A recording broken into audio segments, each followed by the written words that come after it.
By now, most Americans have heard the story of the Tuskegee Airmen, the black pilots who had to overcome racial stereotypes in World War II.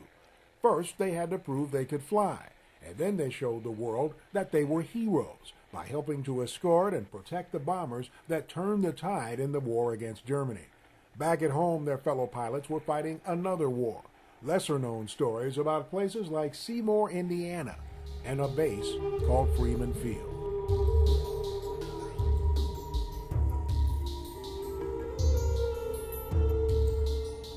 And even before I went to Freeman Field, they had 62 other blacks officers who went down there, and the first night they were there, they went to the officers club, which was the white officers club.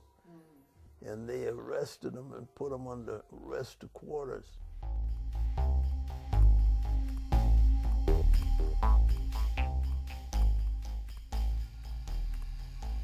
What he did, he came out with the request that each of us would sign a statement that we wouldn't go in the officers club, which was for the white officers. And when we refused to sign it, they put us under arrest. And they charged me with the 69th Article of War, which is if you violate that during wartime and they convict you, that the treatment is to shoot you.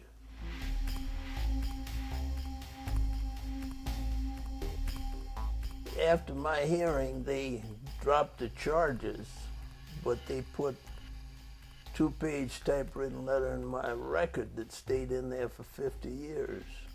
What did that say? Well, I didn't get a copy of that either, see, because it said all my records burned up.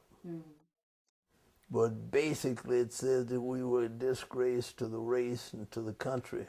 But Lieutenant Williams didn't wait for the military to correct his record. Like so many Tuskegee Airmen, he was determined to succeed in civilian life. He went on to medical school and eventually became a top-notch surgeon.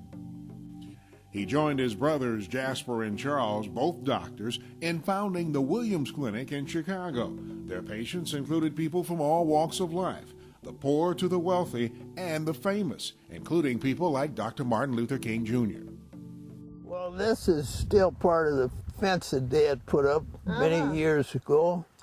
And after he retired, Dr. Williams eventually returned to New Mexico, where his parents were among the first black settlers.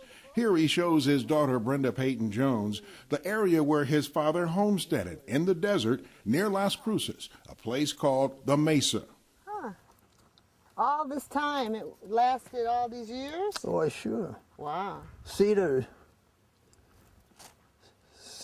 holds up very well. So this is the area where you think the house was? Yeah, I think it was in here where the area is pretty devoid of mesquite bushes. The long overdue national recognition for the Tuskegee Airmen finally came in March of 2007 when they received the Congressional Medal of Honor for their service in World War II. The medal has given Dr. Williams a new career as a speaker and a war hero who helped to win on the social battlefield at home.